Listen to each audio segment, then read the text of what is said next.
ሰላም ጤና ይስጥልን የተከበራችሁ ተመልካቾቻችን ከሀገሬ ቴሌቪዥን ሳምንታዊው የስፖርት ፕሮግራማችን ጀምሯል። የተለያዩ ፕሮግራሞችን የምናቀርብበት ሰዓት ላይ ደርሰናል። ዛሬ በልዩነት እንግዲህ አንድ ርዕሰ ጉዳይ ይዘን መተናል። ያው የክለቦች የአገር አቀፍ ውድድሮች በዛ ምክንያት ተቋርጠዋል። ዛሬ በልዩነት አንድ ጉዳይ ይዘን መተናል። እንግዲህ እኔና ቃለ ስላሴ ካሳይ ለሚቀጥሉት ደቂቃዎች አብረናችሁ ቆይታ ስናደርግ ምናነሳቸው ጉዳይ አለ። ያው ምንም ጥያቄ የለውም ስለ ሊቨርፑል ማንሳታችን አይቀርም። ከዛ በፊት ግን ዛሬ የክብር አጋር የሆኑን ድርጅቶችን እናስተዋውቅ። የመጀመሪያው ቡና ኢንተርናሽናል ባንክ ነው። ቡና ኢንተርናሽናል ባንክ የባለሮች ባንክ የሀገሬ ስፖርት ፕሮግራም የክብር አጋር ስለሆነ ከወዲሁ እናመሰግናለን። ከዛ በተረፈ ጎልደን ቱሊፕ ሆቴልንም እንደዚሁ ማመስገን እንፈልጋለን። ጎልደን ቱሊፕ ሆቴል ይህንን የቀረጻ ቦታ የፈቀደልን አካል ስለሆነ ከወዲሁ ማመስገን አለብን። የተለያዩ እግር ኳሶችን በተንጣለለው ስክሪን ማየት ትችላላችሁ የመጣችሁ፣ እኛም እዚህ ነው የምንመለከተውና ለማንኛውም እነዚህን ሁለት ድርጅቶች ከወዲሁ እናመሰግናለን። ቃል እንዴት ነህ ብያለሁ። ዛሬ በልዩነት ሊቨርፑልን እናነሳለን። አንዳንድ ጊዜ የእግር ኳስ የአውሮፓ ትልልቅ ሊጎች ሲቆሙ በቃ የሆነ ነገር ነው የሚወረን አይደለ? ምክንያቱም ለአንድ ሳምንት ነው እንደውም ሁለት ሳምንት ደግሞ እንደዚህ ሲቆሙ ደግሞ በተለይ ብዙ የእግር ኳስ አፍቃሪያኖች ያው የሀገራት ጨዋታዎችም እንዳለ ሆኖ ግን ሊጎች ደግሞ ምን ያህል እኛን ዶሚኔት እንዳደረጉን ማሳያ ነው። እንደው እንዴት እያለፍከው ነው? በያዝነው ሳምንት አንድ በጣም የሚያስገርመኝ ነገር ስመለከት ነበር። ከሰው ፊሊንግ በተጨማሪ ወይ ደግሞ ሰው የአውሮፓ ሊጎች ሲቋረጡ የሚሰማው አይነት ስሜት በክለቦች ደረጃም እንደሚሰማቸው ባየር ሙኒክ ይፋ አድርጓልና ዊ ሄት ዘ ኢንተርናሽናል ብሬክ ብለው እኛም የሀገራት የዓለም አቀፍ ጨዋታዎች ሲቋረጡ እንጠላለን በሚል በክለብ ደረጃ ራሱ ፖስት አድርገው አነጋጋሪ ሆኖ ነበር። እንግዲህ ባየር ሙኒክ በጣም በጀርመን እግር ኳስ ታሪክ ትልቅ ክለብ እንደሆነ ይታወቃል። የአውሮፓ ክለብ እንደመሆኑ ደግሞ ትልልቅ ተጫዋቾቹን ለሀገራት ከሚያበረክቱ ክለቦች መካከል አንደኛው ነውና የዓለም አቀፍ ጨዋታዎች በደጋፊዎች ስሜት ብቻ ሳይሆን በተጫዋቾችና በክለብ ደረጃም ምን ያህል ተጽዕኖ እየፈጠረ እንደሆነ ማሳያ ነው። በተለይ አመት ሙሉ ውድድሩ የተለያዩ ጨዋታዎች ያደርጋሉ ተጫዋቾች ያለ እረፍትና ይህ ደግሞ በክለቦች ላይም ተጽዕኖ ሳይፈጥር እንዳልቀረ ማሳያ ነው። አንዳንድ አሰልጣኞች እንደውም ይህን ውድድር ምን ይሉታል መርዝ ነው ለተጫዋቾች ይሏሉ። ምክንያቱም ብዙዎቹ ተጫዋቾች ስትመለከት በዚህ በዓለም አቀፍ ጨዋታዎች ላይ ወደ ሀገራዎቻቸው ሲሄዱ ጉዳት አስተናግደው ነው የሚመለሱት እና ለብዙዎቹ አሰልጣኞች ለብዙዎቹ የስፖርት ክለብ ደጋፊዎች በጣም አስጊ የውድድር ጊዜ ነው። እንደውም የምናስታውሰው ከሆነ እኮ አርሰናል ከ2003-4 ወዲህ በጣም ትልቅ ጫና ውስጥ የገባበት የሚባለው ብዙ አፍሪካውያን ተጫዋቾች መኖሩን ተከትሎ የአፍሪካ ዋንጫ ሲደረግ ለአርሰን ቬንገር በጣም ትልቅ ተጽዕኖ የሚፈጥረው አንዱ ውድድር የዓለም ሀገራት ወይም ደግሞ የሀገራት ጨዋታዎች ሲኖሩ ነው። ማንቸስተር ዩናይትድ አንዱም አሁን ሊፈተንበት የሚችለው እየተባለ የሚገኘው የፊታችን ጥር ላይ የሚደረገው የአፍሪካ ዋንጫ ይመስለኛል። እና ለማንኛውም ዛሬ በልዩነት የምንመለከተው ሊቨርፑልን ነው። እውን ሊቨርፑል ጫና ውስጥ ነው ወይ? እውን ሊቨርፑል በዘንድሮ የውድድር ዓመት ላይ ያው 7 የፕሪሚየር ሊግ ጨዋታዎችን አድርጓል። ቀውስ ውስጥ ነው ወይ የሚለውን እንመለከታለን። አሰልጣኝ አርኔ ስሎት ያለፉትን 7 የፕሪሚየር ሊግ ጨዋታዎች አድርገዋል። 2ቱን በተከታታይ ተሸንፈዋል፣ ሌሎችን አሸንፈዋል። ነገር ግን ይህንን የውጤት ሁኔታ እያያያዝን ለሚቀጥሉ ደቂቃዎች እንመለከታለን። በአጠቃላይ እንግዲህ ፕሪሚየር ሊጉ በጣም ጥሩ ጅማሮ ላይ ነው የሚገኘው። ወደ ሊቨርፑልን ማምራት እንችላለን። ከሀገራት ጋር ካያያዝከው ጉዳይ ይጌ አንዳንድ ተጫዋቾች እንደውም አሁን በፊት ለሀገር መጠራት እንደ ትልቅ ክብር ይቆጥሩት ነበርና አሁን ላይ ለሀገራቸው ከመጠራታቸው ወይ ደግሞ የዓለም አቀፍ ጨዋታዎች ከመድረሳቸው በፊት አንዳንድ ተጫዋቾች ውሸት በሚመስል መልኩ ጉዳት ሁሉ እንዳጋጠማቸው እየተናገሩ በክለባቸው ያንን ቦታ ላለማጣት ወይ ደግሞ ጉዳት እንዳያስተናግዱ በመፍራት የሚቀሩበት ሁሉ አጋጣሚ ተፈጥሯልና ይህ ደግሞ የአውሮፓ እግር ኳስ ማህበርን በደንብ ፊፋንም ጨምሮ በደንብ እያስተቻቸው ያለው ጉዳይ ነው። ምክንያቱም በአመት ውስጥ የተለያዩ ውድድሮች መደረጋቸው ተጫዋቾች ከ60 እና 70 በላይ ጨዋታዎችን በማድረግ እንዲሰላቹ እያደረጉ ነው የሚሉ ሀሳቦችን እዚህ ላይ ግን አንድ ጥናት አለ። እውነት ለመናገር አሁን ያነሳው ጉዳይ የሀገር አቀፍ ጨዋታዎች ላይ ብዙ ተጫዋቾች በሆነ ምክንያት ይቀራሉ እየተባለ ነው። አሁን ግን አንድ ጥናት እየተመለከትኩ ነበረ። ቀጣይ የዓለም ዋንጫ አለ። የትኛውም ተጫዋች አሁን አለመጠራቱ ራሱ ያሰገዋል። አሁን ዋስትና የለውማ። አሁን በወዳጅነት ጨዋታዎች ላይ የሚጠሩ ተጫዋቾች በሆነ አጋጣሚ ጉዳት አስተናግደናል ብለው የሚቀሩ አሉ። ያሁን ቶለሬት አይደረግም። ምክንያቱም ዋስትና የዛ ጨዋታ መለኪያ ሆኗል። አለበለዛ ባለፈውም የሰራነው አንድ ጉዳይ አለ እኮ የብራዚል ብሔራዊ ቡድን ምንም ዋስትና የሌላቸው ማሳሰቢያ ሰጥተዋል ካርሎ አንቸሎቲ። ስለዚህ ለዓለም ዋንጫ ሲሉ የትኛውንም ጨዋታ የመጫወት ግዴታ ውስጥ ይገባሉ ብዬ ገምታለሁ።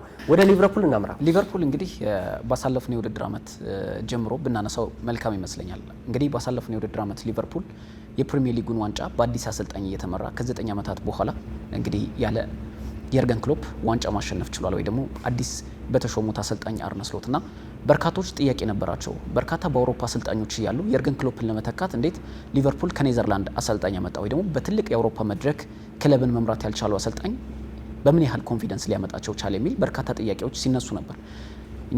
ግን አሰልጣኝ አርነ ስሎት የርገን ክሎፕ ቡድን ልምድ ያለው ባለፉት ዓመታት በፕሪሚየር ሊጉ ከማንቸስተር ሲቲ ጋር አንገት ለአንገት እየተናነቀ የመጣ ቡድን ገንብተው እንደነበር ይታወቃል። በኋላ ላይ አርነ ስሎት ወደ መርሲሳይድ ከመጡ በኋላ ግን በራሳቸው ያጨዋወት መንገድ ትንሽ የጨዋታ ቅርጽ ባለው መልኩ ምክንያቱም አሰልጣኝ የርገን ክሎፕ 4-3-3ን ያስተላለፍ መንገድ የሚመርጡ ናቸው። እንዲሁም አሰልጣኝ አርነ ስሎት በፌይኖርድን በነበራቸው ቆይታ 4-2-3-1 የጨዋታ መልክን ይዘው በመቅረብ ይታወቃሉ። በክረምቱ የዝውውር መስኮት ያንን ቡድን ከመረከባቸው በዘለለ አንድም ተጫዋች ሳያስፈርሙ ነበር የውድድር ዓመቱ የጀመሩት። በተደጋጋሚ እንዳልነው ፌዴሪኮ ኬሳን ነበር ማስፈረም የቻሉት። ያም በውድድር ዓመቱ የነበረው ተሳትፎ እምብዛም አነስተኛ ትልቅ በጉልህ የሚነሳ ስላልነበር ሊቨርፑል አላስፈረመም ብሎ ማንሳት ይቻል ነበር። ግን ያንን በራሳቸው መልክ አንዳንድ ተጫዋቾችን የቦታ ለውጥ ጭምር በማድረግ ሊቨርፑልን ሻምፒዮን እንዲሆን አድርገውታል። እምብዛም አልተቸገሩም፣ ምክንያቱም አዳዲስ ተጫዋቾችን አላስፈረሙም። ስለዚህ የነበሩትን ቡድኖች አዋቅረው በራሳቸው ያጨዋወት መንገድ ተግባራዊ ለማድረግ እምብዛም አልተቸገሩም ነበር። በዘንድሮ የውድድር ዓመት ያለው ግን ምናልባትም በሂደት ላይ ያለው ወይ ደግሞ አዲስ ቡድን የመገንባት ያህል ስሜት ያለው መስሎ ተሰምቶኛል። ምክንያቱም በክረምቱ የዝውውር መስኮት ከ430 ሚሊዮን ፓውንድ በላይ ወጪ ያደረገ ክለብ ነው። በርካታ ከዋክብቶችን ከተለያዩ ሊጎች አምጥቷል። ከጀርመን ያመጣቸው እንደነ ጀረሚ ፍሪምፖንግን ጨምሮ ሁጎ ኢኪቲኬን ጨምሮ ማንሳት እንችላለን። ፍሎሪያን ቨርትዝን ማንሳት እንችላለን። በፕሪሚየር ሊጉ ሲጫወቱ ከነበሩ ደግሞ ሚሎስ ኬርኬዝን፣ አሌክሳንደር ኢዛክን የመሳሰሉ ተጫዋቾችን አምጥተዋል። አሁን ሊቨርፑል የነበረውና አዲስ ተጫዋቾችን ያዋሃደበት መንገድ ለአሰልጣኝ አርነ ስሎት አዲስ ቡድን የመገንባት ያህል ነው። ምክንያቱም የመጡ ተጫዋቾች 6 ያህል ተጫዋቾች በቋሚነት ለሊቨርፑል መጫወት የሚችሉ ተጫዋቾች ናቸው። ያ ደግሞ አሁን አሰልጣኝ አርነ ስሎት ከአምናው ይልቅ አሁን ዘንድሮ በጣም የበለጠ የሚፈተኑበት ሆኗልና የውድድር ዓመቱ ጅማሬ ላይ በተጠናቀቁ ደቂቃዎች ግቦችን የሚያስቆጥር ሊቨርፑል ቢሆንም በርካቶች ጥያቄ ያነሱ ነበር። ምክንያቱም እስከምን ድረስ ሊያዛልቀው ይችላል? በመጨረሻ ደቂቃዎች ግብ ማስቆጠሩ ሊቨርፑልን ቀድሞ ጨዋታዎችን አለመጨረሱ በኋላ ሊፈትነው አይችልም ወይ የሚል በርካታ ሀሳቦች ይነሱ ነበር። ግን አትሊስት ሊቨርፑል ጥያቄዎች የምታነሳበት እያሸነፈ ነው። አንዳንድ ጊዜ ደግሞ ነጥብህን ይዘህ መከራከር ጥሩ ይመስላል። ለሊቨርፑል ግን የበለጠ እንዲጋለጥ ያደረገው በክሪስታል ፓላስ ሽንፈት ከገጠመው በኋላ ነበር። ምክንያቱም በኋላ ላይ በአውሮፓ ሻምፒዮንስ ሊግ በጋላታሳራይ ተሸነፈ፣ እንዲሁም ደግሞ ስታንፎርድ ብሪጅ ላይ በቸልሲ ተሸነፈና አሁን አሰልጣኝ አርነ ስሎት የበለጠ የክረምቱ አዳዲስ ፈራሚዎች ከነባር ቡድናቸው ጋር አዋህደው ቡድኑን የሚያዋቅሩበት መንገድ እንደመሆኑ ትንሽ ጫና የበዛባቸው ይመስላል። የዛሬን ተስፋ ይበልጥ ለማጥበቅ በአዲስ ሀሳብ ለመሻሻል ያሰቡትን ለማስፋት ውጥንን ለማሳካት ይበልጥ ልቆ ለመገኘት ያሰቡ መላ ይፈልጋሉ። እነሆ ለበርታዎች የአቦል ዲጂታል ብድር አገልግሎት ቀረበ። አቦል ዲጂታል ብድር ንጋት፣ ራዕይ፣ መነሻና ማሳሲል በሰየማቸው ልዩ ልዩ የብድር አገልግሎቶቹ እስከ 100 ሺህ ብር ብድር አዘጋጅቷል። ማለዳ በኢመደበኛ ንግድ ለተሰማሩ ሴቶች፣ ራዕይ በመደበኛ ንግድ ለተሰማሩ ሴቶች፣ መነሻ በኢመደበኛ ንግድ ለተሰማሩ ለጉሊትና መሰል ነጋዴዎች፣ ንጋት መደበኛ ንግድ ለተሰማሩ የጥቃቅንና አነስተኛ ነጋዴዎች፣ ማሳ በግብርናና መሰል ስራዎች ላይ ለተሰማሩ የቀረበ አገልግሎቶቹን ያለምንም ማስያዣ በእጅ ስልኮ መጠቀም ያገኙ። አቦል ዲጂታል ብድር፣ አቦል ላይ ይድረሱ። ቡና ባንክ፣ የባለ ራዕዮች ባንክ።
አዎ ያው መነሻችን ሊቨርፑል ዘንድሮ የውጤት ቀውስ ውስጥ ነው ወይ?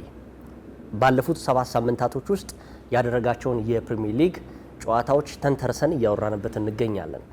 ውጤት ቀውስ ውስጥ ነው ወይ ከተባለ ምን ተነተንባቸው ጉዳዮች አሉ። አይ ደግሞ እንደ ማንኛውም ክለብ ደግሞ በሆነ አጋጣሚ ተሸንፏል የምንልበትን አጋጣሚ እናነሳለን። ወደ ኋላ ቅድም አንተ መለስ እንዳልከው እኔም ወደ ኋላ መለስ ስል አሰልጣኝ የርገን ክሎፕ አጋጣሚ ልክ የዛሬ 10 ዓመት ነበረ አንፊልድ ሮድ ሊቨርፑልን ለማሰልጠን የገቡት። ያን ሀያል ቡድን የዋንጫ ጥማት ያለበት ቡድን በአንፊልድ ሮድ ስታዲየም እንደ እሳት ነበልባል የሚነሱ ታላላቅ ደጋፊዎች ያሉበትን ትልቁን ሊቨርፑልን የተረከቡት የዛሬ 10 ዓመት ነበረ። እሳቸውም አንዱ የመጀመሪያው ቃል የገቡት በሚቀጥሉት 4 ዓመታቶች ውስጥ ሊቨርፑልን ዋንጫ ካላገኘ መሰናበት አለብኝ ብሎ ነበረ። ያን ግን አሳክተውታል። ሊቨርፑል ታላቅ እንዲሆን አድርገውታል። ከማንቸስተር ሲቲ ጋር አንገት ለአንገት ተናንቀው ትልቅ ቡድን አድርገውታል።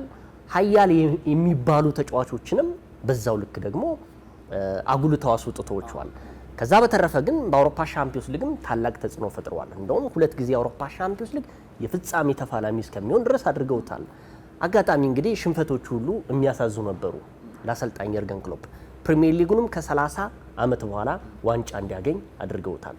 ስለዚህ በቆዩባቸው 8 ዓመታቶች ውስጥ ሊቨርፑልን ሀያልነቱን መልሰው ወደ አርኔ ስሎት መልሰውታል። ሶ እሳቸው ከተሰናበቱ ወይም ደግሞ እሳቸው ሪዛይን ካደረጉ በኋላ እኚህ ሆላንዳዊ አሰልጣኝ ወደ ሊቨርፑል ሲመጡ ትልቅ ጫና እንደሚኖርባቸው ይታሰብ ነበረ።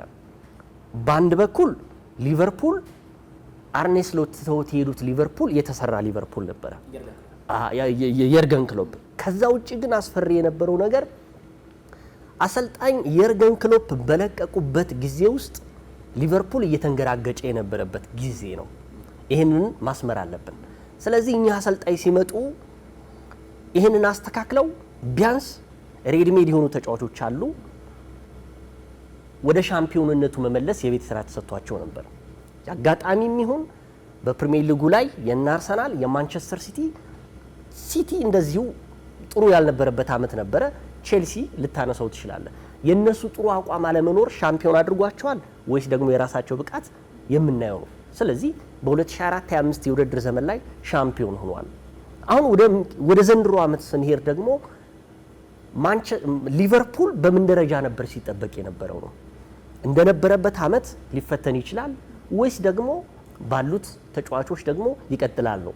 አሁን 5 ያህል ተጫዋቾችን በ400 ሚሊዮን ፓውንድ ወደ አንፊልድ ሮድ አምጥተዋል። እኛ አሰልጣኝ ትልቅ ሊቨርፑል ተሸወደበት የሚለው ጉዳይ አለ። አንደኛው የፊት መስመሩንና የመሃል ሜዳ ቦታውን ሲያጠናክር የኋላ መስመሩን ረስቶታል፣ ዘንግቶታል። አሁን እየከፈለበት ያለው ዋጋ በነገራችን ላይ ባለፉት 10 ጨዋታዎች ላይ ሊቨርፑል 13 ጎሎች ተቆጥሮበታል። ይሄ ማለት ከየትኛውም የእንግሊዝ ፕሪሚየር ሊግ ኮት ልታረግልኝ ትችላለህ ከአራቱ ተፎካካሪ ከሆኑ ክለቦች ላይ ብዙ ጎሎች የተቆጠሩበት ሊቨርፑል ነው። በአጠቃላይ ሊቨርፑል ወንፊት ሆኗል የተከላካዩ የሚባልበት ይሄ ነው። ወደ በኋላ ስንመለስ ደግሞ ከዓለም ሀገር አቀፍ ጨዋታዎች በኋላ ሊቨርፑል ሊያስተካክላቸው የሚገቡ ጉዳዮች 4 ጉዳዮችን ማንሳት እንችላለን። 4 ክፍተቶች ስላሉበት እነዛን ከሞላ ሊቨርፑል አሁንም ወደዛ ይሄዳል ብዬ ገምታለሁ። ግን ቅድም ካነሳው ጋር አሰልጣኝ አርኔ ስሎት አሁን ከሊቨርፑል ጋር ቀውስ ውስጥ አይደሉም ብዬ ነው የማስበው። ምክንያቱም ተከታታይ 3 ጨዋታዎች ሊሸነፉ ይችላሉ። ባለፈው ሳነሳ ነው አርሰናል ቢሆን ምንም ጥያቄ የለውም በጣም ትልቅ ቀውስ ውስጥ ነበር የሚባለው ባለፈውም ስላነሳው ነው። አሁን ግን ሊቨርፑል በተወሰነ መልኩ 2 ጨዋታዎች በፕሪሚየር ሊጉ ተሸንፏል፣ 1 በቻምፒዮንስ ሊግ ተሸንፏል። የሚስተካከል ቡድን ነው። አሰልጣኝ አርኔ ስሎት በነገራችን ላይ እድለኛ ናቸው። ይሄ ጥቅምት ወር ላይ የዓለም አቀፍ ጨዋታዎች መኖሩ የሳቸው ቢያንስ እንዲያስቡበት ሊቨርፑል ሊጎዳ ይችላል ብዬ የምገምተው የነበረው ትልቅ ቀውስ ውስጥ ይገባል ብዬ የምገምተው ይህ የዓለም አቀፍ ሀገር ጨዋታዎች ባይኖር ቀጣይ አንፊልድ ላይ ማንቸስተር ዩናይትድን ነበር የሚጋብዘው። ክሪስታል ፓላስ ተሸነፈ፣ ቼልሲ ተሸነፈ። ቀጣይ ደግሞ ትልቁን የላንክሻየር ደርቢ ማንቸስተር ዩናይትድ ነበር የሚያስተናግደው። ሊቨርፑል ቢሸነፍ አሁን ትልቅ ቀውስ ውስጥ ይገባ ነበር። ግን ራሳቸውን እንዲያረጋጉ ይሄ ሳምንት ቢያንስ እፎይታ ሰጥቷቸዋል ብዬ ገምታለሁ። በቀጣይ ግን የትኞቹ ቦታዎች መስተካከል አለባቸው? አዳዲስ ተጫዋቾች ውስጥ ያልተዋሃዱበት ምክንያት ምንድን ነው? ከዛ ሲንግል አውት አድርገን እነ ኮናቴን ከዛ ፍሎሪያን ቨርትስና ከፊት መስመር ያለው መሐመድ ሳላህን እኔ ማንሳት ፈልጋለሁ። የነሱ ክፍተት ምን ነበረ? ከተሞላስ ሊቨርፑል በምን ደረጃ የፕሪሚየር ሊጉ ተወዳዳሪ ክለብ ይሆናል የሚለው እናነሳለን። እንግዲህ በክረምቱ የዝውውር መስኮት ወይ ደግሞ በቅድመ ውድድር ዝግጅት ላይ ሊቨርፑል ሲጫወት የነበረው ከዚህ በፊት ማንስተነዋል ሃይ ፕሬሲንግ ፉትቦል የምንለው ግቦች ቢቆጠሩባቸውም በተጋጣሚ ቡድን ላይ ከፍተኛ የሆነ ጫና በመፍጠር ጎሎችን ቶሎ ቶሎ ማስቆጠር የሚችል ቡድን መገንባት ፈልገው እንደነበር አሰልጣኝ አርነ ስሎት ያሳይ ነበር። በተለይ የመጡ ተጫዋቾች አስደናቂ የውድድር ዓመትን ያሳለፉ ናቸው። ለምሳሌ ፍሎሪያን ቨርትስ ብትመለከተው የጀርመን ቡንደስሊጋ ኮከብ ተጫዋቹ ነው፣ የመጣ ተጫዋች ነው። ሁጎ ኢኪቲኬ አስደናቂ የውድድር ዓመትን ያሳለፈበት ጊዜ ነበር። ሚሎስ ኬርኬዝ በቦርንመዝ በጣም ጥሩ ጊዜያትን ያሳለፈ ተጫዋች ነው። ጀረሚ ፍሪምፖንግ በአሰልጣኝ ዣቪ አሎንሶ ስር ጥሩ የውድድር ጊዜያትን ካሳለፉ ተጫዋቾች መካከል አንደኛው። በዚህ ሂደት ውስጥ ግን ሊቨርፑል ቁልፍ የሆኑ ተጫዋቾችን አጥቷል። ለምሳሌ በድንገተኛ ህልፈት ያጣው ዲያጎ ጆታ አንደኛው በልዩነት የምናነሳው ተጫዋች ነው። ሌላው በውድድር ዓመቱ 18 ያህል የግብ ተሳትፎዎችን አድርጎ የነበረው ሉዊስ ዲያዝ ወደ ባየር ሙኒክ ማቅናት እምብዛም የተሳካ ጊዜያትን በመርሲሳይድ ባያሳልፍም ቡድኖች ወይ ደግሞ ተጋጣሚ ተከላካዮችን በመረበሽ ግን እምብዛም አይታማም። ዳርዊን ኑኔዝ ክለቡን ለቋል። በእርግጥ ግብ በማስቆጠር ችግር ላይ በርካታ ምክንያቶችን ማንሳት የምንችልበት ተጫዋች ቢሆንም ተከላካዮችን በመረበሽ አንጻር የተጋጣሚ ግብ ክልል ላይ የበለጠ ፕሬስ በማድረግን የሚታማ ተጫዋች አይደለም። ምክንያቱም ፈጣን ተጫዋች እንደሆነ ይታወቃል። እነዚህ ሁሉ ተጫዋቾች አጥተዋል። በሌላ በኩል ስናልፍ ተከላካይ ሲያስፈርሙ ጃሬል ኳንሳን ሽጠዋል።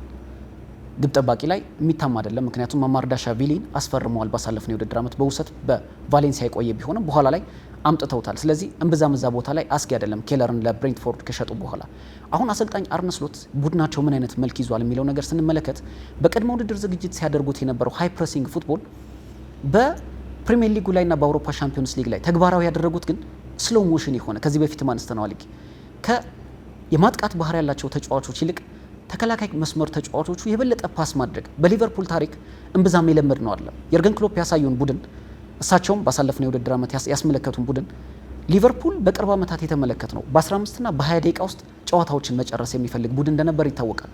ምክንያቱም አሰልጣኝ የርገን ክሎፕም አንድ የሚሉት ምልከታ ነበራቸው። ቡድኔ በ15 እና በ20 ደቂቃ ውስጥ ግቦችን የማያስቆጥር ከሆነ ጫናው በእኔ ላይ እየበረታ እንደሚሄድ ፊል አደርጋለሁ ይላሉ። ያንን አሰልጣኝ አርነ ስሎት በመጠኑም ቢሆን ተግባራዊ አድርገውታል። ባሳለፍነው የውድድር ዓመት የበለጠ በተጋጣሚ ቡድን ላይ በርካታ ደቂቃዎችን የሚያሳልፍ የበለጠ ፕረስ የሚያደርግ ለፕረስ ደግሞ እነ ሉዊስ ዲያዝ የሚታሙ አይነት ተጫዋቾች አልነበሩ።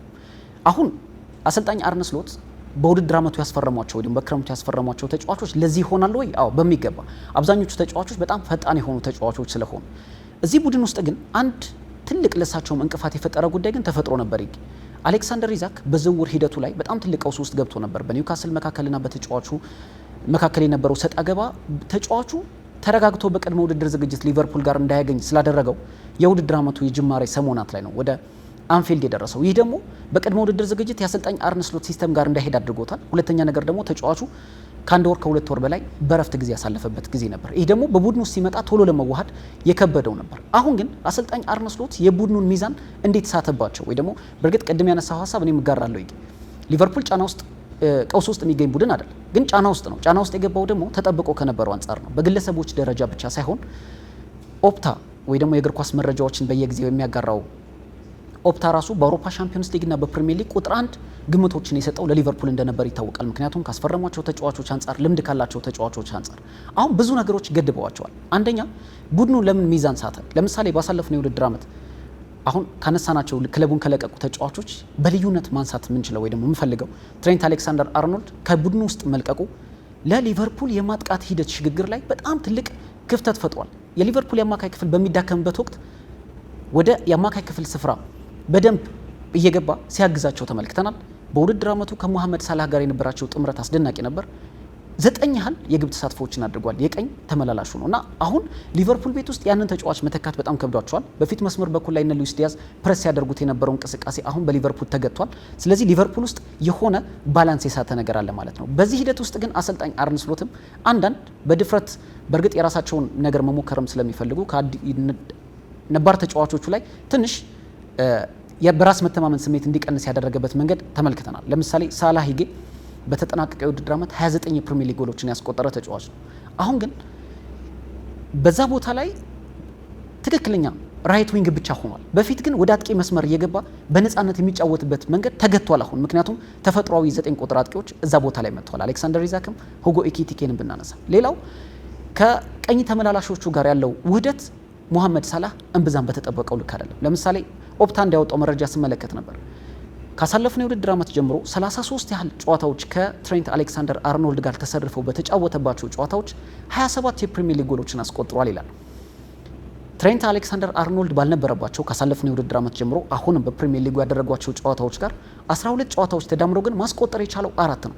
በዚህ ሲዝን ደግሞ ያስቆጠረው 2 ጎል ብቻ ነው። ይህ ደግሞ ምን ያህል ነፃነቱን እንዳጣና እንደተገደበ ያሳያልና አሁን የአርነ ስሎት ቡድን ለምን ሚዛን ሳተ የምንለው ምናልባት የነ ፍሎሪያን ቨርትስንም ሚናን አንስተን በኋላ ላይ እናነሳዋለን። አዎ ያው ተመልካቾች ዛሬ እንግዲህ በልዩነት ቀደም ሲል አሁንም እየተወያየንበት ያለው የሊቨርፑል በፕሪሚየር ሊጉ ላይ ያለው ተከታታይ ሽንፈቶች ጫና ውስጥ እያስገባው ነው ወይ፣ አሰልጣኝ አርኔ ስሎትስ ቀውስ ውስጥ ነው ወይ፣ የውጤት ቀውስ ውስጥ ነው ያሉት የሚሉን ጉዳይ እያነሳ እንገኛለን። ያው አሰልጣኝ አርኔ ስሎት ሊቨርፑልን ሲቀላቀሉ ቤተሰቦቻቸው ለምሳሌ አጎታቸው አንድ መልእክት የላኩላቸው ይህንን እሳት የሚያክል ቡድን እንዴት አድርገህ ነው የምትሸከመው?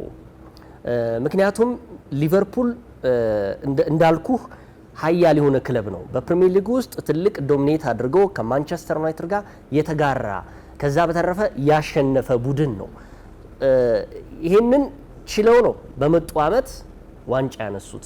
ስለዚህ አሁንም እኔ አውሮፓ ውስጥ ከሚገኙ ታላቅ ክለብ ማሰልጠን ችለው ውጤታማ ከሆኑ አሰልጣኞች መካከል በግንባር ቀደምትነት አሁን ላይ ለጠቅሳቸው ይችላሉ። ሊቨርፑል ምን ያህል ሀያል እንደሆነ ነው አሁንም የምናወራው እንጂ አንድ ክለብ እኮ አንድ አሰልጣኝ ሲቀይር ብዙ ነገሮች ይተረማመሱበታል። ለምሳሌ ጊዜ መጠበቅ እንደውም እኮ የምንለው አንድ አሰልጣኝ አንድን ቡድን ለመላመድ ቢያንስ 10 ጨዋታዎች ማየት አለበት ይባላል። አርኔ ስሎት እኮ ስክት ነው ያሉት በመጡ ዓመት እኮ በኑኖ ስፕሪቶ ሳንቶ ቡድን ኖቲንጋም ፎረስት ብቻ ነው የተሸነፉት እኮ። ይሄ ማለት ለሳቸው ትልቅ ነገር ነው። ያ ላይ ጣሪያ ላይ ያሉት አሰልጣኝ አሁን በ2025-26 የውድድር ዘመን ላይ እንደዛ ይሆናሉ ብለን መገመት ላንችል እንችላለን። ምክንያቱም ክሬዲት ማሳጣት አይደለም፣ ግን አርኔ ስሎት ማነው አሰልጣኝ የርገን ክሎፕ የሰሩት ቡድን ነበረ። ያን አጠናክረው አንድ ተጫዋች ብቻ ይዘው ነው ሻምፒዮን ሊሆኑ ይቻሉት። አሁን ደግሞ የፈረሰውን ቡድን እየገነቡ ይገኛሉ።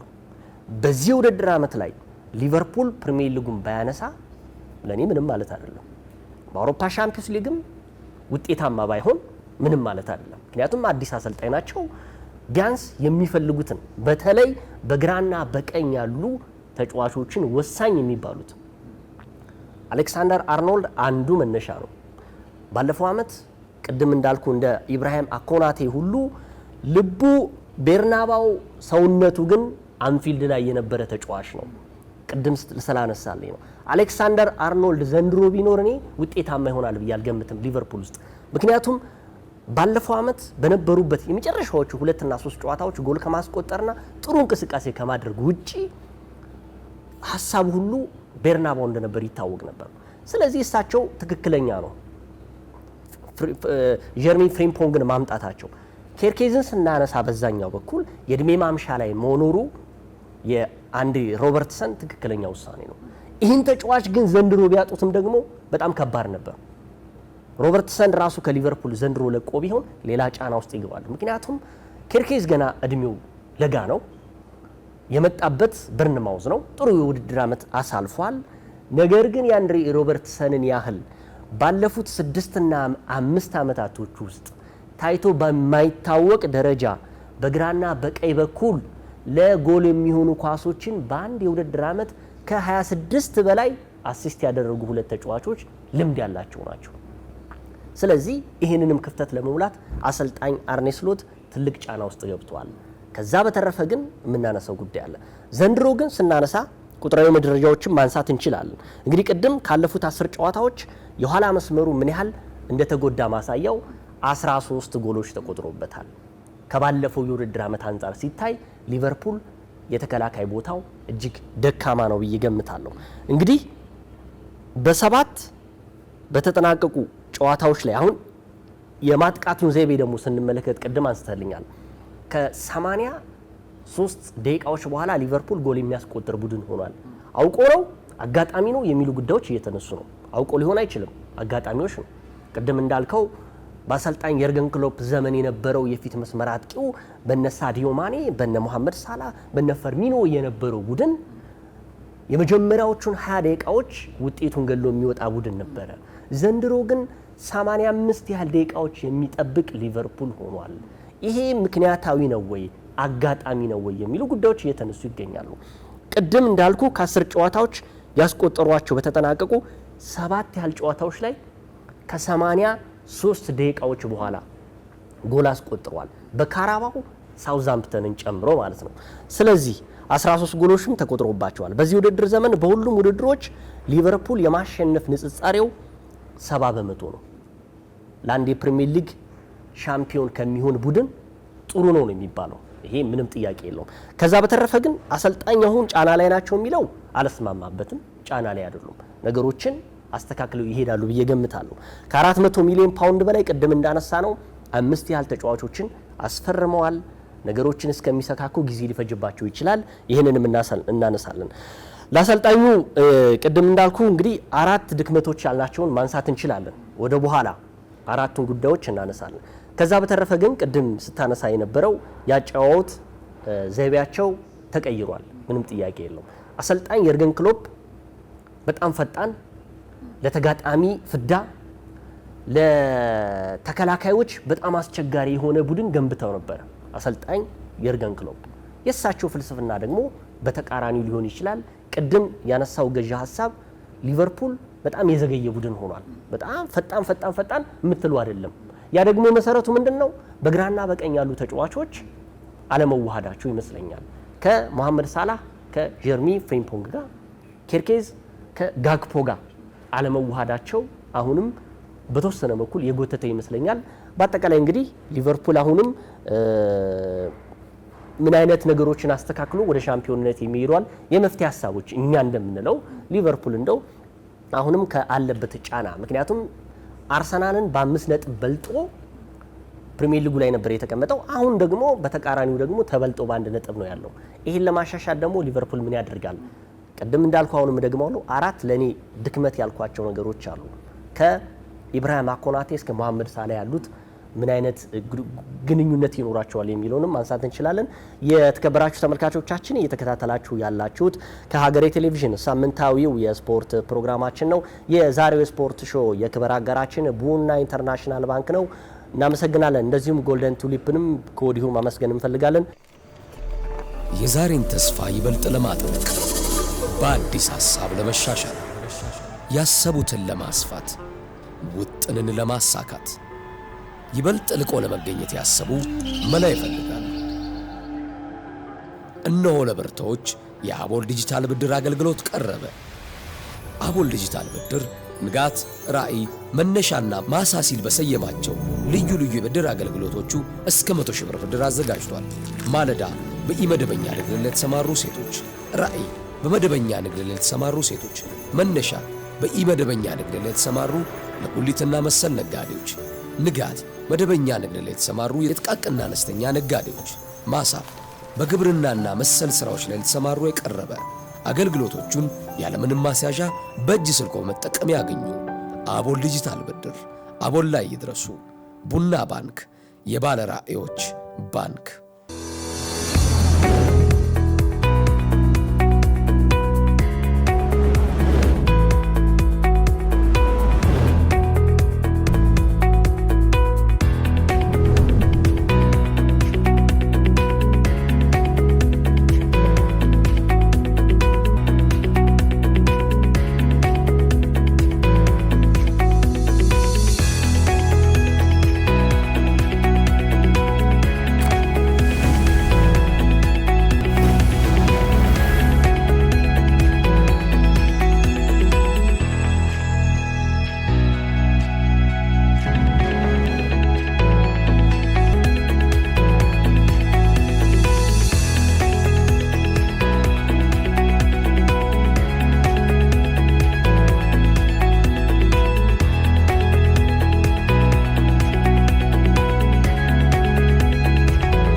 ባለፉት ጊዜያት ተመልክተ ከሆነ ይገኝ የፕሪሚየር ሊጉ ክለቦች በተለይ ከዚህ በፊትም በተደጋጋሚ ፕሮግራም ሰርተንበታል። ከ2022-23 የውድድር ዘመን ጀምሮ የፕሪሚየር ሊጉ ክለቦች በተለይ ኤርሊንግ ሃላንድ ፕሪሚየር ሊጉ ከደረሰ ጀምሮ አብዛኞቹ ክለቦች ከተከላካይ ክፍል ተጫዋቾች ይልቅ ማጥቃት ባህሪ ያላቸው ተጫዋቾች ላይ ፎከስ አድርገዋል። ይህ ለምን ሆነ ካልን ሃላንድ ለምሳሌ በመጣበት ዓመት የወርቅ ጫማ ያሸነፈበት ማንቸስተር ሲቲን የፕሪሚየር ሊግ ባለድል ያደረገበት ነበር። በ2023-24 እንደዚሁ በድጋሚ ከፍተኛ ግብ አስቆጣሪ ሆኖ ማንቸስተር ሲቲንም ሻምፒዮን ያስደረገበት አጋጣሚ ነበር። በ2024-25 እንደዚሁ ሊቨርፑል ዋንጫ እንዲያሸንፍ የመሐመድ ሳላህ ብዙ ጊዜ እናነሳዋለን፣ ተአምር መጠበቅ ነበረበት። 29 ያህል ጎሎችን አስቆጥሯል። በርካቶች ምን ይላሉ? የፕሪሚየር ሊጉ ክለቦች ምናልባት በልዩነት ከአርሰናል ውጭ ጠንካራ የተከላካይ ክፍል የላቸውም ብሎ ያሟቸዋል። ለምሳሌ በዘንድሮ የውድድር ዓመት 7 የፕሪሚየር ሊጉ ጨዋታዎች ላይ ሊቨርፑል 9 ጎሎችን አስተናግዷል። አርሰናል እንግዲህ የዋንጫ ተፎካካሪው ይሆናል ለሊቨርፑል ተብሎ በልዩነት የሚነሳው አርሰናል 3 ጎሎች ብቻ ነው የተቆጠሩበት። አንድ ብቻ በጨዋታ እንቅስቃሴ ወይ ደግሞ ኦፕን ፕሌይ ከምንለው የጨዋታ መንገድ የተቆጠረበት ነው። ኤርሊንግ ሃላንድ ኤምሬትስ ላይ ያስቆጠረበት ነው። ሁለቱም ኳሶች በቮልት ማደ በኒውካስል ዩናይትድ፣ በዶሚኒክ ሶቦዝ ላይ አንፊልድ ላይ የተቆጠረበት ደግሞ ከቆሙ ኳሶች እንደነበሩ ይታወሳል። ሻምፒዮን እንደሚሆን ቡድን ይጌ የተከላካይ ክፍል መስመርህን ማጠናከር ግን ግድ ይላል። ለምሳሌ አርሰናልን በማሳያነት እናንሳው። አርሰናል አሁን ዓለማችን ውስጥ አውሮፓ ውስጥ አሉ ከሚባሉ የተከላካይ ክፍል መስመር ተጫዋቾችን የያዘ ነው። ለምሳሌ ዊሊያም ሳሊባና ጋብሪኤል ማጋሌሽን በልዩነት የምናነሳቸው ቢሆንም አሰልጣኝ ሚኬል አርቴታ ቡድናቸው ከዚህ በላይ አድቫንስድ ለማድረግ ግን እነሱን መተካት የሚችሉ ተጫዋቾች ማስፈረም እንዳለባቸው አውቀዋል። ለዚህ ደግሞ ከአንድሬ ቤርታ ጋር የሰሩትን ስራ እንመልከት። ጋብሪኤል ማጋሌሽን ለማገዝ ፒሮ ሂንካፔን ነው ያስፈረሙት። በጀርመን ቡንደስሊጋ አስደናቂ የውድድር ዓመትን ያሳለፈ ተጫዋች። ዊሊያም ሳሊባን ለመተካት ክሪስቲያን ሞስኬራን ነው ከቫሌንሲያ ያመጡት። ምን ያህል ፎከስ እንዳደረጉበት ያንን ቦታ በማሳየነት ማንሳት እንችላለን። ሊቨርፑል ላይ በልዩነት ቡድናቸውን ማጠናከር ቢፈልጉም የተከላካይ ክፍል ቦታቸው ለምን እንደዘነጉት ግን በተደጋጋሚ ጊዜ ካንተ ጋር ማንስተነዋል። ከ400 ሚሊዮን ፓውንድ በላይ ያወጣ ክለብ እዚህ ጉድለት ላይ ወይ ደግሞ እዚህ ቦታ ላይ ክፍተት አለበት ብሎ ማንሳት አስፈላጊ አልነበረም። ነገር ግን በመጨረሻው ሰሞናት ላይ ወይ ደግሞ በመጨረሻው የዝውውር ቀን ላይ ማርክ ጌሂን ለማስፈረም ተሯሩጠው የሕክምና ምርመራውን ለማድረግ ወደ አንፊልድ አቅንቶ ሳይሳካ ይቀር ነበር። ያ ግን ለሊቨርፑል ትልቅ ዋጋ ያስከፈለ ነበር። በልዩነት ኢብራሂማ ኮናቴ አካላዊ ብቃቱ ትክክል የነበረበት ጊዜ አልነበረም። ሁለተኛ ነገር ደግሞ ቅድም እንዳነሳው ልቡ ሙሉ ወይ ደግሞ አይምሮ በሙሉ ሽፍት ያደረገው ወደ ሪያል ማድሪድ እንደነበር ይታወቃል። አሁን ምናልባት ቅድም የጌ ካነሳው ትሬንት አሌክሳንደር አርኖልድ ቢኖር የሚለው እኔ ምናልባት ሊቨርፑልን የተሻለ ያደርገዋል ብዬ አምናለሁ። ግን ያ ያልኩ ምንድነው አትሊስት ተጫዋቹ ልክ እንደነ ስቴቨን ጀራርድ በአንድ ክለብ ውስጥ መቆየት ፈልጋለሁ ብሎ ውሉን ቢያራዝም ኑሮ ወይ ደግሞ በራሱ ፍላጎት ቢሆን ኑሮ ሊቨርፑልን የተሻለ ቡድን ያደርገው ነበር ብዬ አስባለሁ። ምክንያቱም ተጫዋቹ ቴክኒካሊም፣ ሁለተኛ ነገር ደግሞ በብስለት ደረጃም ከፍ እያለ የመጣበት እድሜ ላይ ስለነበር 26 ዓመቱ ነው። በሊቨርፑል ቤት ከ20 ዓመታት በላይ ቆይቷል። ከልጅነቱ ጀምሮ ያሳለፈበት ክለብ ነው። ስለዚህ በደንብ እየበሰለ የመጣበትና የሊቨርፑል ሌጀንድ እየሆነበት የመጣበት ጊዜ ስለነበር በጣም ትልቅ ሮል ይኖረው ነበር ብዬ አስባለሁ እዛ ቡድን ላይ። ነገር ግን አሁን ሊቨርፑል ቤት ላይ ቨርጂል ቫን ዳይክ በእንቅስቃሴ ደረጃ አሁንም ትልልቆቹን አጥቂዎች የሚያቆሙበት መንገድ አስደናቂ ነው። እምብዛም ምንተቸው ተከላካይ አይደለም። ኮናቴ ግን የክለቡ ደጋፊዎች ራሱ አንፊልድ ላይ በሚደረጉት ጨዋታዎች ላይ ሲጮሁበት ሁሉ ተመልክተናል። ያ ማለት ደግሞ እኔ አንድ ነገር አምናለሁ። አንድ ተጫዋቾች በአንድ ክለብ ውስጥ ስቴብል ካልሆኑ አይምሯቸው በሙሉ ተረጋግቶ መጫወት አይችልም የሚል እምነት አለኝ። ምክንያቱም ዘመናዊ በሆነው እግር ኳስ በእግር ሳይሆን አይምሮ ላይ በሚሰራ ስራ ነው መጫወት የምትችለው። ያ ደግሞ የተለያዩ ተጫዋቾች ባልተረጋጉበት ጊዜ ምን ያህል የአቋም መውረድ እንደሚያጋጥማቸው ተመልክተናል። አሁን ኢብራሂማ ኮናቴ እያጋጠመው ያለው ጉዳይ ያ ይመስለኛል። ሌላው ጀረሚ ፍሪምፖንግን በትክክል ተክተውታል የሚለው ለአሌክሳንደር አርኖልድ ጀረሚ ፍሪምፖንግ በትክክል መንገድ ተክተዋል የሚሉት ነገር ትንሽ ጥያቄ ይፈጥራል። እርግጥ ይህንን ለማለት ገና 7 ሳምንታት ናቸው። የአውሮፓ ውድድሮች ገና ረጅም ናቸው። ገና 31 ሳምንታት በፕሪሚየር ሊጉ ይቀራሉ። እየተላመደ የሚሄድበት አጋጣሚ አለ። ግን አንድ ነገር ለማንሳት ጀረሚ ፍሪምፖንግ በአሰልጣኝ ዣቪ አሎንሶ ስር ባሳለፍነው የውድድር ዓመት ራይት ዊንግ ባክ ሆኖ ነው የተጫወተው አብዛኞቹ ጨዋታዎች። ያንንም አሰልጣኝ አርነ ስሎት ተግባራዊ ለማድረግ ሞክረዋል። ለምሳሌ በጋላታሳራይ ጨዋታ ላይ በሙሐመድ ሳላህ ቦታ ላይ ለማሰለፍ ሁሉ የሞከሩበት አጋጣሚ ያን ተጫዋች የበለጠ ከቡድኑ ጋር እንዲዋሃድ ያደረጉበት መሰረት ይመስላል። ሌላው ግን አሰልጣኝ አርነ ስሎት ባለፈው ማንስቻለሁ፣ አሁንም ሊደግመው የሚችለው ሀሳብ ትልልቅ ተጫዋቾችን ማኔጅ ለማድረግ እየተቸገሩ ይመስለኛል። በመጠኑም ቢሆን ያ ከምን የመጣ ነው ካልከኝ ባሳለፍነው የውድድር ዓመት አዳዲስ ፈራሚዎች አልነበሯቸውም። የነበሯቸውን ተጫዋቾች የኤርገን ክሎፕ ተቀብለው ነው ማኔጅ ያደረጉት። ያ ደግሞ ለሳቸውን ብዛም አስቸጋሪ አልነበረም። አብዛኞቹ ተጫዋቾች ለሊቨርፑል መጫወት የሚፈልጉ ተጫዋቾች እንጂ መልቀቅ የሚፈልጉ ተጫዋቾች አልነበሩም። በዘንድሮው የውድድር ዓመት ነው በርካታ ተጫዋቾች ክለቡን የለቀቁት።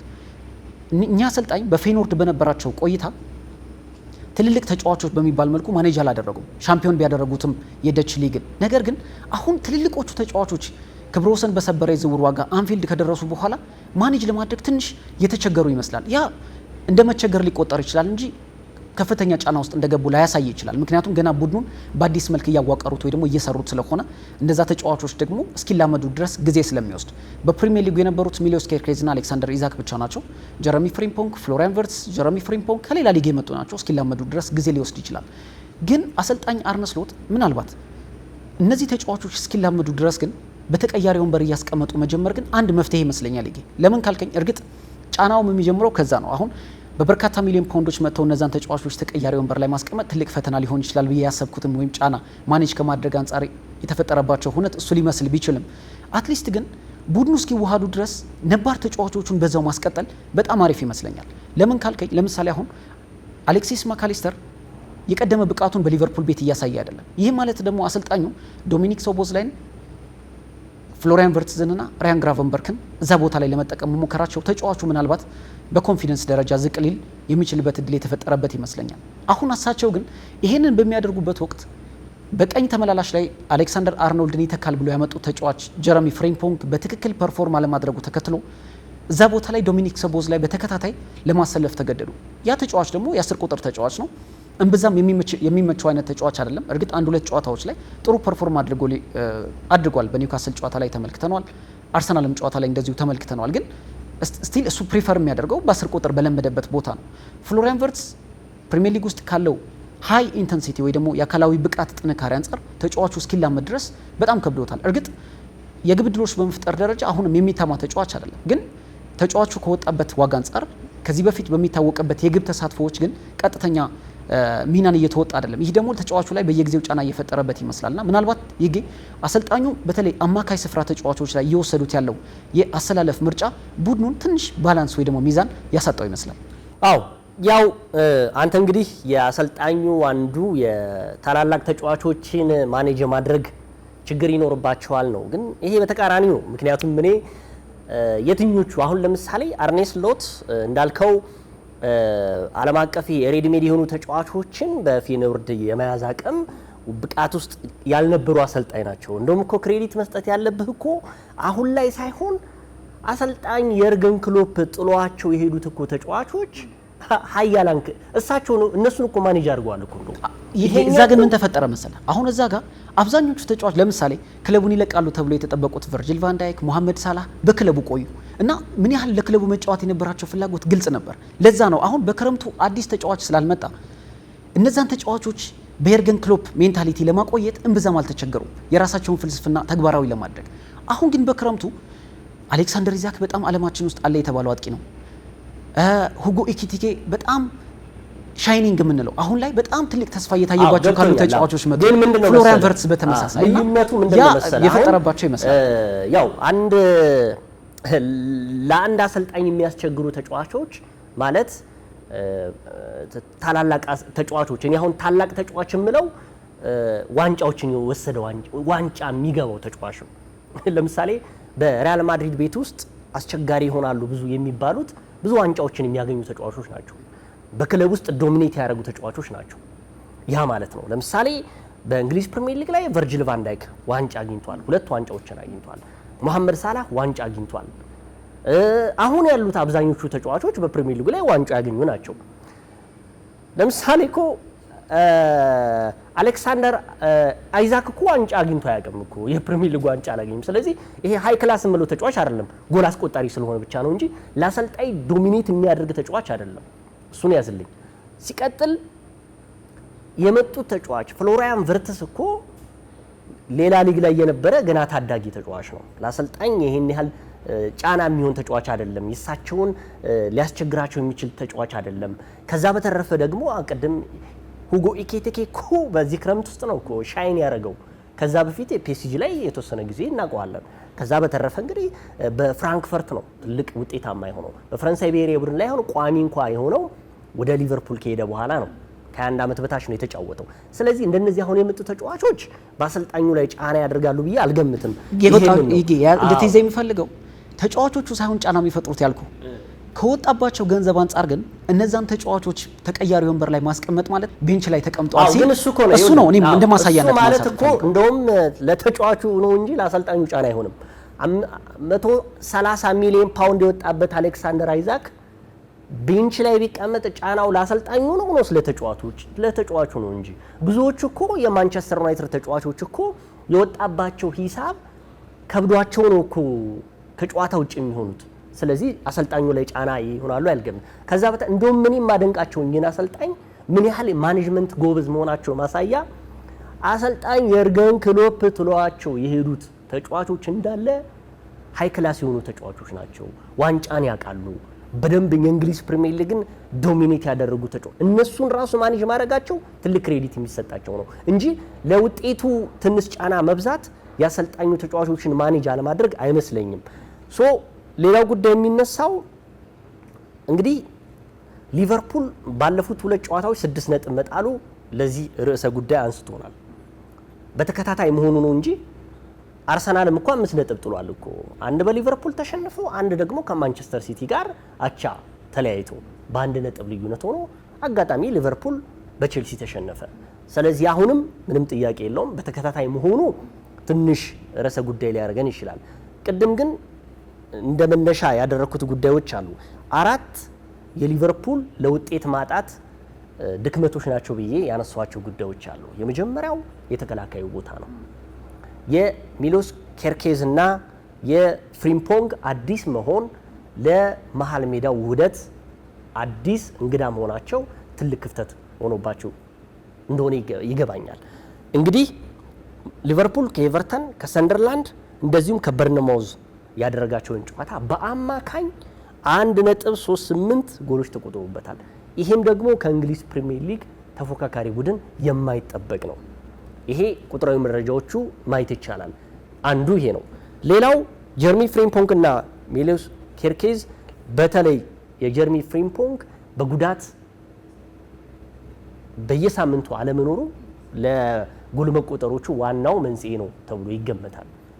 ቅድም የአሌክሳንደር አርኖልድ መኖር በጨዋታ ብቃቱ ላይ ምንም ጥያቄ የለውም ይረዳዋል። ግን ቅድም እንዳልኩ ልቡ እዛ ስለሆነ በደንብ ላይ ይጫወት ይችላል። ይሄንንም የኢብራሂማ ኮናቴን ጉዳይ እናደርገዋለን።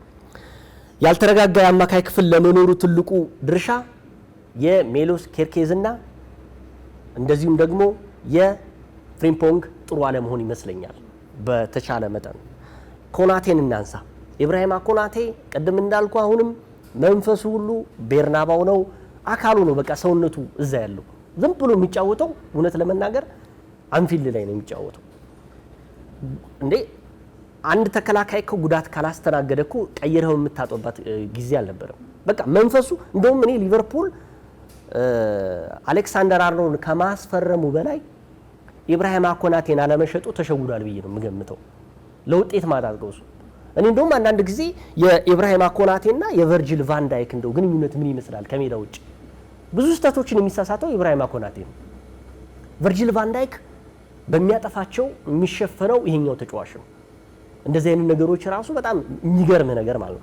ስለዚህ ሁለተኛው ጉዳይ የኢብራሂም ኮናቴ ጥሩ አለመሆን በሊቨርፑል ውጤት ውስጥ ትልቅ ጫና አሳድሮበታል ብዬ ገምታለሁ።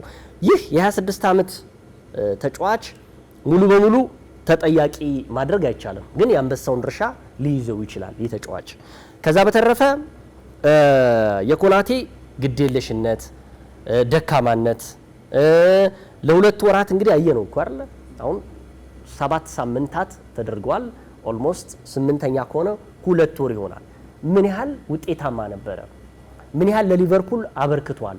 ለተቆጠሩት 13 ጎሎች ውስጥ የአንበሻውን ድርሻ የያዘው ኢብራሂማ ኮናቴ ከሆነ መጥመድ አይደለም። የእውነት ለመናገር ሊቨርፑል ከኋላ ትልቅ ክፍተት የመኖሩ አጋጣሚ የኢብራሂማ ኮናቴ ነው። የኢብራሂማ ኮናቴ ደግሞ ከብቃቱ በታች መውረድ ምንድነው ስትለኝ ቤርናባው ነው ያለው የተጫዋች። ከተቻለ ሊቨርፑል በጥር የተጫዋቾች የዝውውር መስኮት ላይ ይህን ተጫዋች መሸኘት አለበት ከቻለ። እንደውም እየተባለ የሚገኘው እኮ የማርክ ጉዬ በሊቨርፑል ይመጣል የሚል ብዙ መላምቶች እንዳሉ ሆኖ አሁን ደግሞ ሌሎች የአውሮፓ ክለቦች ደግሞ ይህን ተጫዋች መፈለግ ሊቨርፑልን ጫና ውስጥ ከቶታል። ስለዚህ አርኔ ስሎት አንዱ ነው።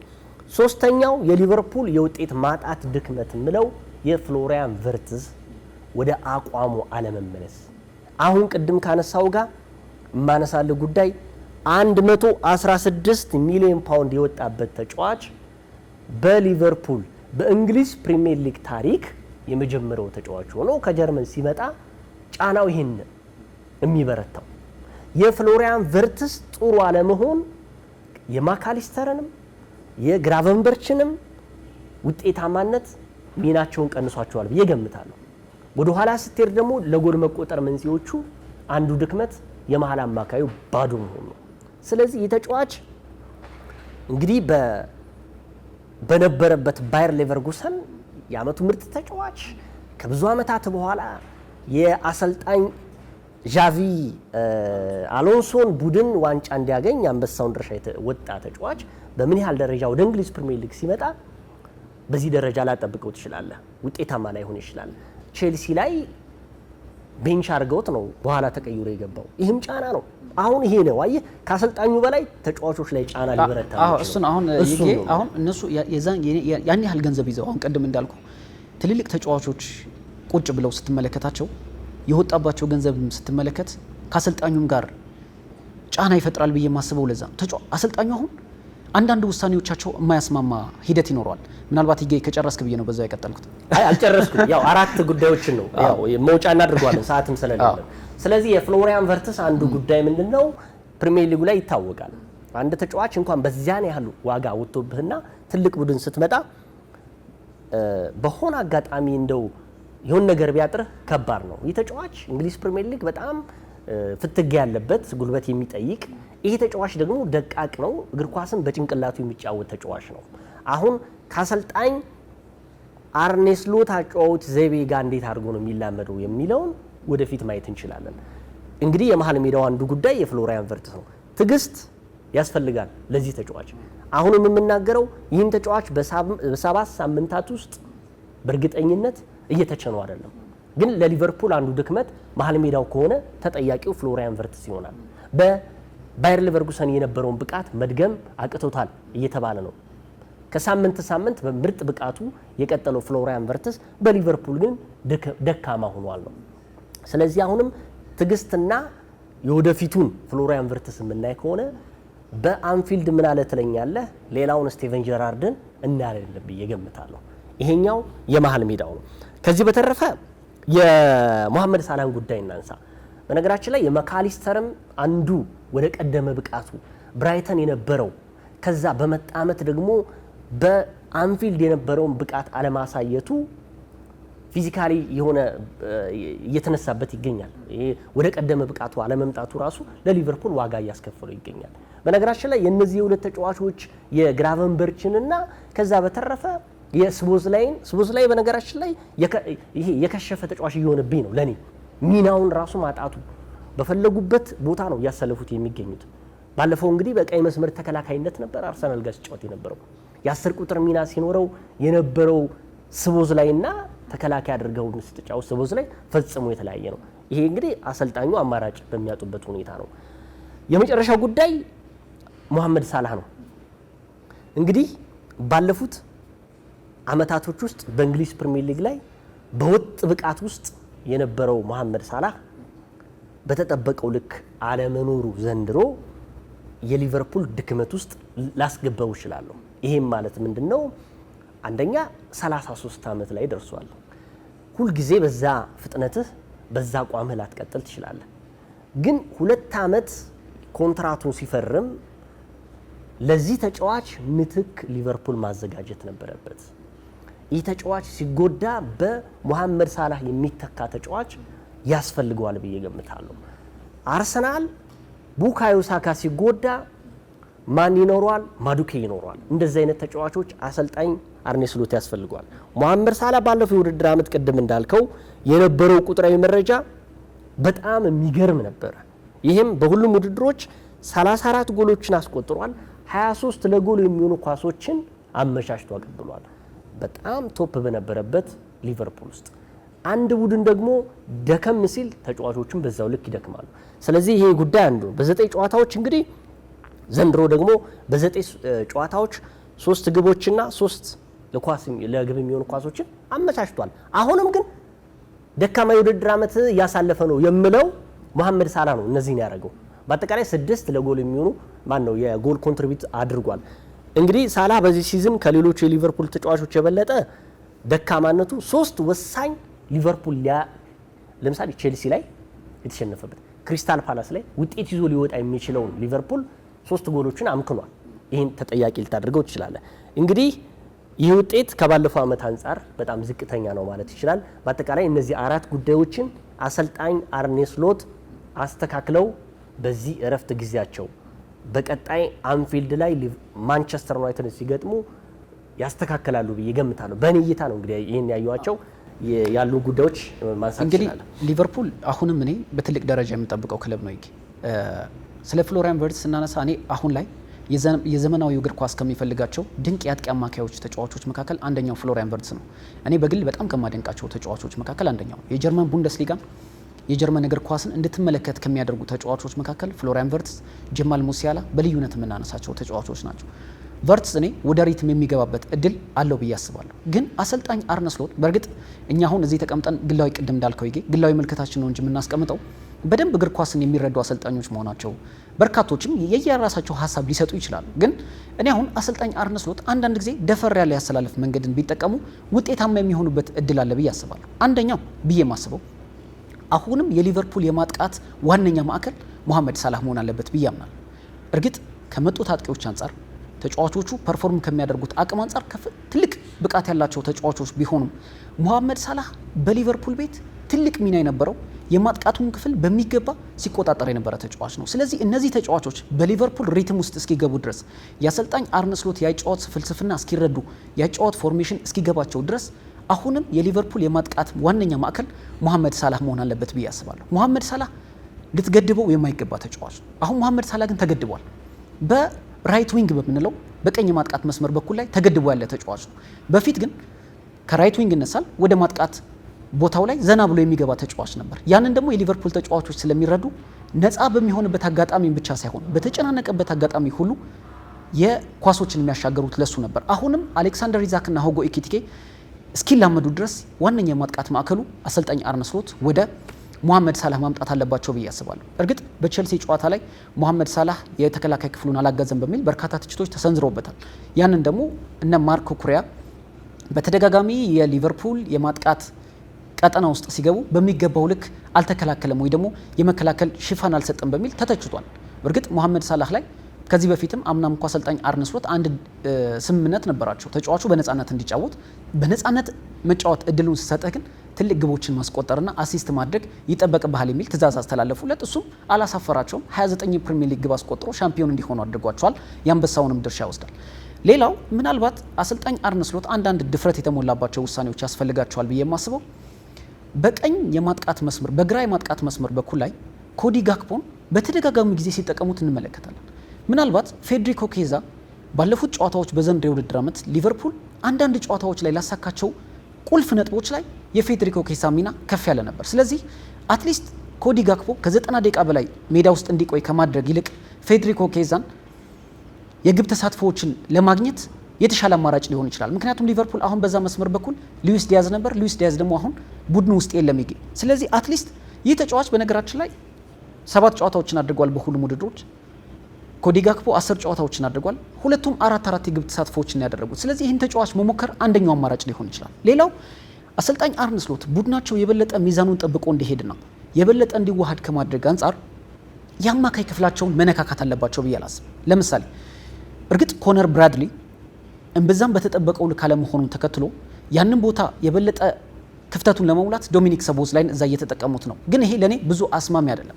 እዛ ቦታ ላይ ጀረሚ ፍሪምፖንግና ኮነር ብራድሊን በተደጋጋሚ በማሰለፍ ወደ ብቃታቸው እንዲመለሱ በማድረግ ዶሚኒክ ሰቦዝ ላይ ራያን ግራቨንበርክና አሌክሲስ ማካሊስተር የአማካዩን ስፍራ በመስጠት ፍሎሪያን ቨርትዝ በነገራችን ላይ 2 አይነት ሚና መሸፈን ይችላል።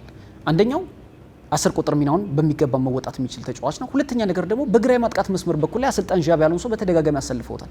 እዛ ቦታ ላይ እሱም ከአሌክሳንደር ኢዛክ አሊያም ሁጎ ኤኪቲኬን በቋሚ አሰላለፍ በመጠቀም በቀኝ የማጥቃት መስመር በኩል መሐመድ ሳላህ የሚነካ ተጫዋች ስላልሆነ ይኖራል። ግን አትሊስት አሁንም ፍሎሪያን ቨርትዝን በአማካይ ስፍራ ላይ ሰትል እስካላደረገ ድረስ ወደ ግራ ማጥቃት መስመር በኩል ላይ ማውጣት ለአሰልጣኝ አርነ ስሎት የተሻለ ለውጥ ሊያመጣላቸው ይችላል ብዬ አስባለሁ። ሌላው አሰልጣኝ አርነ ስሎት ምናልባት ይሄ የአሰልጣኝ ውሳኔ ቢሆን የሚገኝ ወደ 4-4-2 ፎርሜሽን መምጣት አለባቸው የሚል ዝም ብዬ ሳስበው ነበር። ምክንያቱም አንዳንድ ጊዜ ያልሰሩት ነገሮች ላይ አፕላይ በማድረግ ምክንያቱም ባለፉት 3 ጨዋታዎች ይህንን ለማለት ጊዜው በጣም ገና ቢሆንም ግን አትሊስት ካልሰራ ለምሳሌ የአሌክሳንደር ኢዛክና ሁጎ ኢኪቲኬን አንድ ላይ አድርገው ማሰለፍ ሊገባቸው ይችላል የሚል ሀሳብ ይመጣልኛል። ምክንያቱም ሁለቱም በጣም ቨርሳታይል የሆኑ ሞባይል ስትራይከሮች ናቸው። ከመስመር እየተነሱ መጫወትን የሚመርጡ ተጫዋቾች፣ በነፃነትን ተከላካዮችን መረበሽ የሚችሉ ተጫዋቾች እንደመሆናቸው ምናልባት አሌክሳንደር ኢዛክና ሁጎ ኢኪቲኬን በትልቅ ጨዋታዎች እንኳን ባይሆን አትሊስት በተለይ ቀድሞ መምራት በሚችሉባቸው ጨዋታዎች ላይ እነዛን ተጫዋቾች አብረው በማሰለፍ ምናልባት የሊቨርፑልን የበለጠ የፊት መስመር ክፍል ላይ አስፈሪ ማድረግ ይችላሉ ብዬ አስባለሁ። ሌላው ግን ለሊቨርፑል አሁንም ወሳኝነት ይኖረዋል ብዬ ማስበው ቅድም የሚያነሳው በጥር የዝውውር መስኮት ሁነኛ የተከላካይ ስፍራ ተጫዋች ማስፈረም ይጠበቅባቸዋል። ሰንተር ባክ የተከላካይ ስፍራ ተጫዋች ማስፈረም ይጠበቅባቸዋል። በዛ ቦታ ላይ ያለው ጆ ጎሜዝ አሁን በሊቨርፑል ደረጃ ይገኛል ብዬ ስለማላስብ ነው። በጥር የዝውውር መስኮት ግን ሊቨርፑል ተከላካይ ክፍሉን ማጠናከር አለበት ብዬ አስባለሁ። ያው ሊቨርፑልን በስፋት ተመለከትን። ያው ምንም ጥያቄ የለውም ሊቨርፑል ሀያል ቡድን ስለሆነ ነው አሁን 6 ነጥብ ብቻ ስለጣለ ውጤት አጣው የሚል ጉዳዮችን ስለያነሳን ነው በዚህ ጉዳይ ላይ ሀሳባችንን በስፋት እያወራን የምንገኘው። ጥያቄ የለውም ሊቨርፑል ትልቁ ድክመቱ የተከላካዩ ቦታ ነው። የኢብራሂማ ኮናቴና የቨርጂል ቫንዳይክ ጥምረት ከመቼውም ጊዜ በላይ እጅግ ሳይስቷል። የትኛውም የፕሪሚየር ሊጉ ጎል አስቆጣሪ ጎል እየተቆጠረባቸው ከሚገኙ ክለቦች መካከል ለዋንጫ የሚጠበቀው ሊቨርፑል አንዱ ሆኗል። እየተቆጠረበትም ይገኛል። እንደውም እንደነዚህ በፕሪሚየር ሊግ አሁን ትልልቅ ከሚባሉ ግዙፍ ተከላካዮች መካከል ሊቨርፑል ነው የያዘው። ግን የቆሙ ኳሶች የሚቆጠሩበት በተቃራኒ ሊቨርፑል ሆኗል። ለማንኛውም ዛሬ በልዩነት የሊቨርፑልን ጉዳይ አነሳን። ስትከታተሉት የነበረው ከሀገሬ ቴሌቪዥን ሳምንታዊው የስፖርት ፕሮግራማችን ይህንን ይመስላል። የዛሬ የክብር አጋራችን የነበሩት ቡና ኢንተርናሽናል ባንክና ጎልደን ቱሊፕ ሆቴል ናቸው።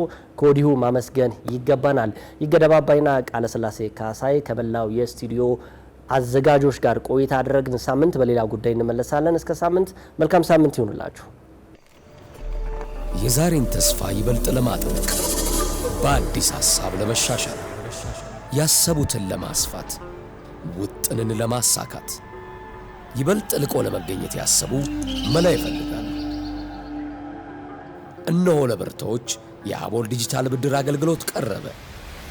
አቦል ዲጂታል ብድር ንጋት፣ ራዕይ፣ መነሻና ማሳ ሲል በሰየማቸው ልዩ ልዩ የብድር አገልግሎቶቹ እስከ 100 ሺህ ብር ብድር አዘጋጅቷል።